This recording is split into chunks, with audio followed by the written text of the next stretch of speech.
And welcome to another edition of the On Mission with Proclaim Cuba podcast. This show, this year, invites people to share stories of how they embrace Cuba. That's our theme for 2024. And as our guests share their roles of embracing the four pillars of ministry, it's evangelism, discipleship, training, and community support, we hope you will reflect on God's hand at work in the past, see His provision in the present, and visualize His transforming plan for the future. Hello, I'm Caroline Pino. I'm one of the team members here at Proclaim Cuba, and today I have the honor of hosting some very special guests here on the On Mission podcast. I'm joined by Juan, Ana Flora, Courtney, and Ruben, who all served with us for the first time this January in a partnership with Caring Crew and Mission Regan. They have some pretty wonderful stories, and they're pretty amazing people. I got to spend a few days with them while we were in Cuba. But first, I want them to share a little bit about how they got connected with their own organization, Caring Crew, and then also their heart for missions and how they see themselves being connected with Cuba, with missions in general, and the future of their organization. So I'll let them introduce each of themselves to you, and I'll start with Courtney. My name's Courtney Christiansen. I'm originally from Memphis, Tennessee, but I live in Atlanta now. I've lived in Atlanta since 2015. I got involved with Caring Crew a good couple of years ago. I was on an airport shuttle bus. I work for an airline, and one of my coworkers said that she was going to go volunteer with this organization at an orphanage in Guatemala. I just decided to sign up before I even reached my car. I was like, I've been looking for something like this. Actually, I thought we were going to Nicaragua until about the day before the trip. So clearly, I had no idea what I was getting myself involved with, but I was so excited about it. I've done 2 trips to the orphanage in Guatemala, and I think that was about 2017, 2018. And I've been involved with Caring Crew ever since. It's a huge part of my life. What Caring Crew is it's a nonprofit 501c3 that was actually started by a group of flight attendants. They always went to Lima for their route, just based on their seniority and the fact that they were Spanish speakers. And they were there on Christmas for a layover, and they just decided, we've done the shopping thing, we've done the sightseeing thing. It's Christmas, let's find a way to give back. So they did a lot of research, and they found an orphanage in Lima, and that's how they got started. So they started doing Christmas parties there. And since then, it's just grown. I think we've touched down in, Poland, Honduras, a lot in Guatemala, Lima, Mexico City, and now Cuba. So we've done quite a few different places. We've done 2 different trips in Africa. We've done the Dominican Republic. It's been incredible to be a part of, and we're just thankful for this opportunity. Cuba was awesome. That was probably that was the most interest I've ever had in a trip, for sure. I think I had like 30 people sign up for 4 spots.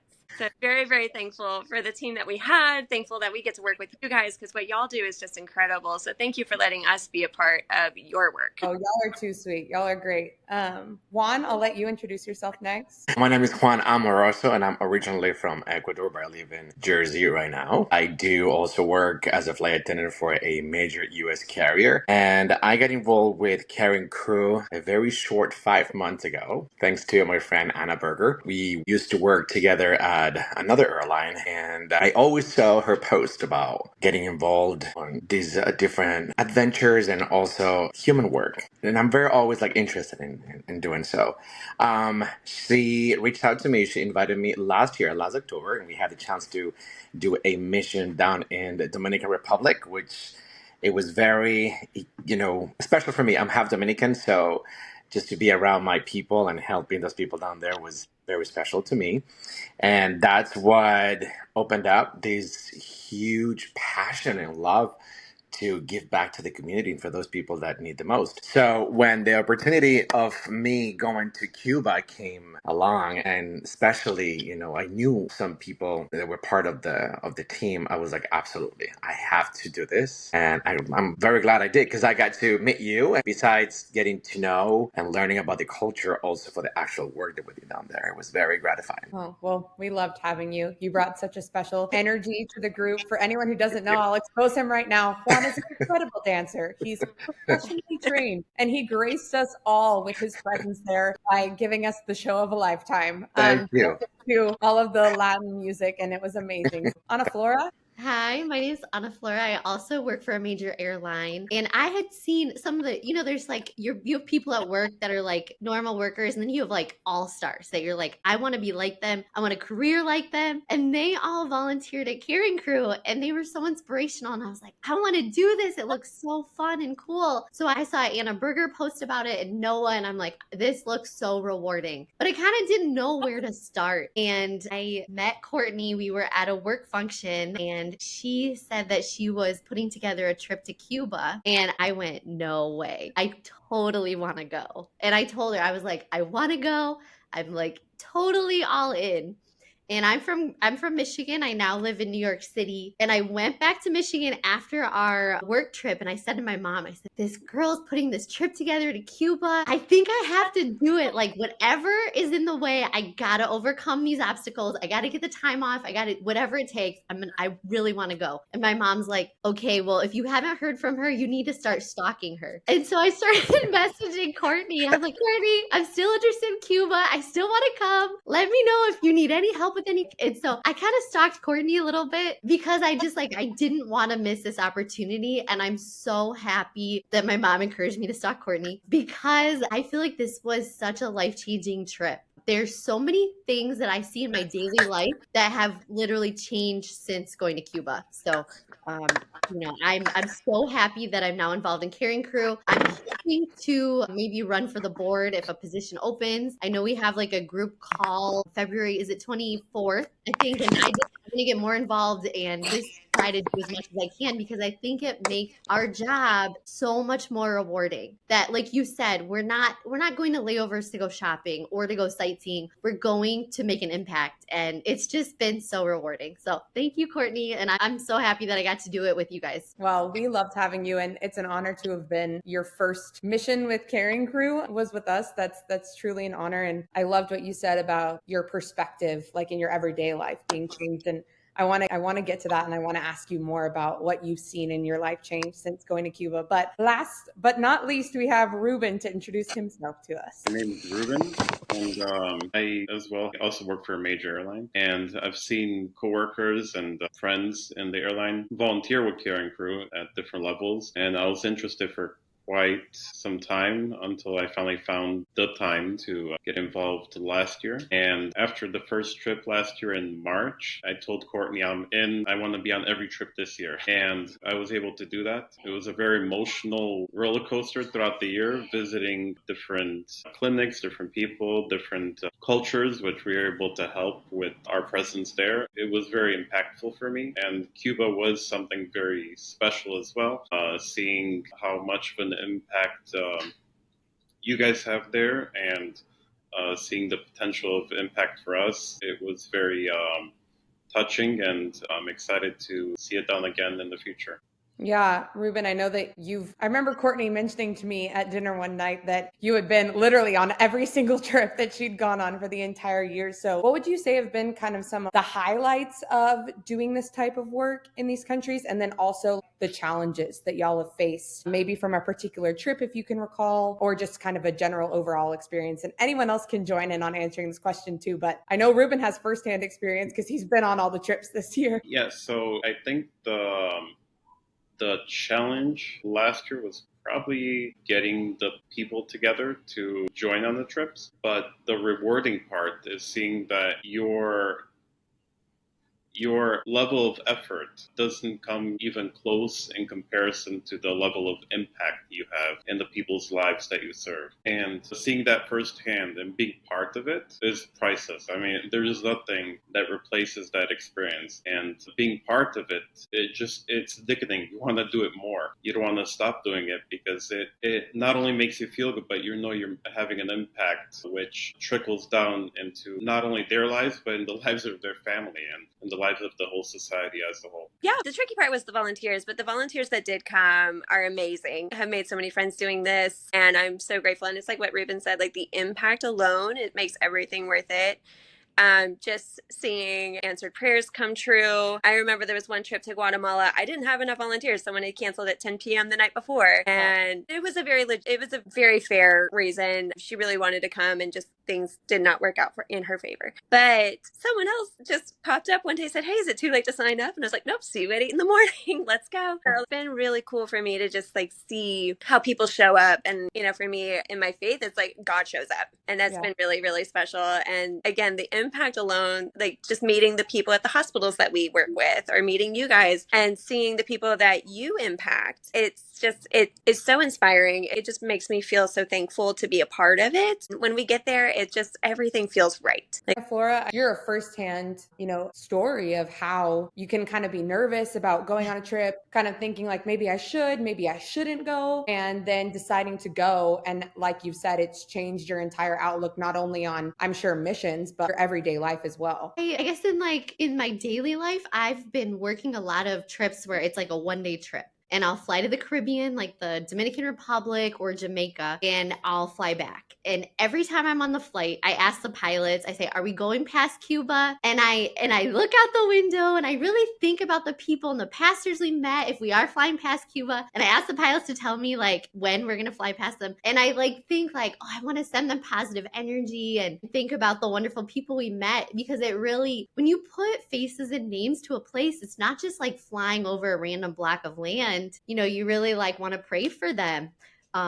Every day, say I had a headache or something and I just like took an ibuprofen, I would think about it and think, for me, it's so easy. I go to CVS, but for someone in Cuba, it's so hard to get something as simple as like an ibuprofen. I have started learning Cuban music on the violin. I do play violin, and Wow. I'm trying to learn more Spanish, because I hope like the next trip we go on, I can, have a little bit more interaction with locals if I know more Spanish. And then the other thing that's really changed is I really think Cuba motivated this hunger to learn about the Caribbean. So right now I'm reading a book. It's called Island on Fire, and it's about how Jamaica revolted against the British. And it was a pastor in Jamaica that basically got all of England to end slavery. And so I'm reading books about the Caribbean because the governments just are so fascinating. And it's so interesting to like kind of hear the stories from the people that live in Cuba. And then because we're here and there's so many Cubans, to hear their story of what it's like coming to the US, how it is,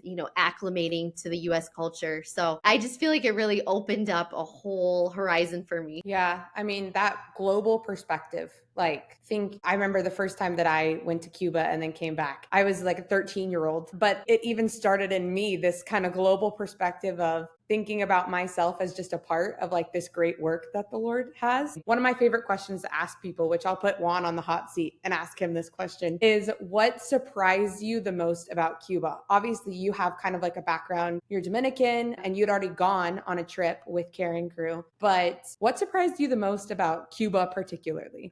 Well, that is a tough question, because I like different things and I'm a very visual person. Like I feed my soul with everything that my eyes see. And being in Cuba was just a feast for the senses. So now this could be interpreted either as a negative and positive, both ways, because it is so beautiful that at the same time it's so sad. And sadness doesn't have a beauty. It has a different effect in someone's life. So the spirit of Cuban people was the most amazing thing that I saw, because anybody, if you ask anyone about if they know anything about Cuban history, they might say yes and no, or they might mention government officials, but they don't mention the people and how amazing they are and how hardworking they are. To see how smart they are, how dedicated they are, how passionate they are about everything, about culture, about the work, about the country, about the music, about everything that it was there. So when I was walking down the streets of Havana, it was nonstop. You can ask the three of my other teammates. I was like, oh my God, oh my God, oh my God, oh my God. Because I was just looking inside of people's eyes and what they were doing. And we asked them a couple of times, like, hey, how is everything going? And they just chuckle and they start talking to each other and asking each other. The good spirits were always there, despite that they are not going through the right moment in their lives.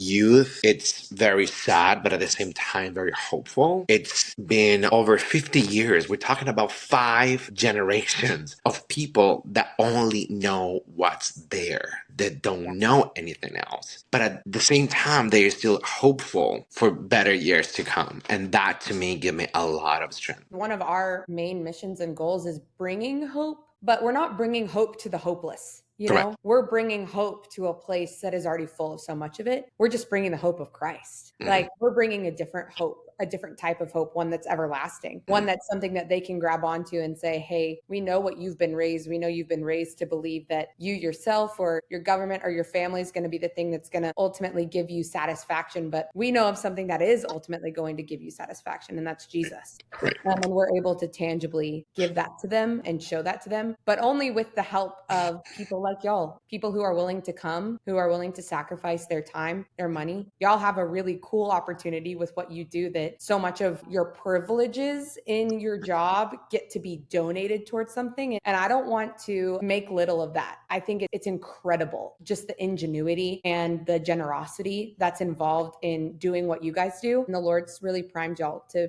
be a part of a really cool journey. And I'm really glad that our paths have crossed. I know that you mentioned and y'all saw just the desperate need for like medication. And that was the thing that y'all actually were tangibly able to bring in for us, was those medications in partnership with Mission Regan. And so was there anything on that front that surprised you? Y'all were able to go to a medical clinic where you were able to see a lot of just the tangible need that was there, and then how we're able to meet that need with our medical clinics. So what surprised you on that front? What touched me the most was just the dedication that y'all have. Y'all are coming up with the means to bring these items to the people that need it the most, right? You can't go through conventional mechanisms in Cuba because of the way it's governed. You guys came up with a solution through the local church so that way these supplies can go to people who need it and aren't just being hoarded or ruined, right? So I was just very thankful for that. Thank you for the ingenuity that is the clinic that you guys support and the people that are coming every day. How often does your clinic run? Is it every day? So right now, our clinics are happening on a monthly basis just due to the need for supplies that we have. So we're pretty much only able to get so many supplies in. And we have a team that meets kind of central to the island, and then they disperse out from there to all of the different churches and clinics. So the one that y'all visited was at one of our churches in Havana, and they provide for their local community. But we have churches just like that and professionals just like that who provide for local communities. And then we also have some of our medical professionals who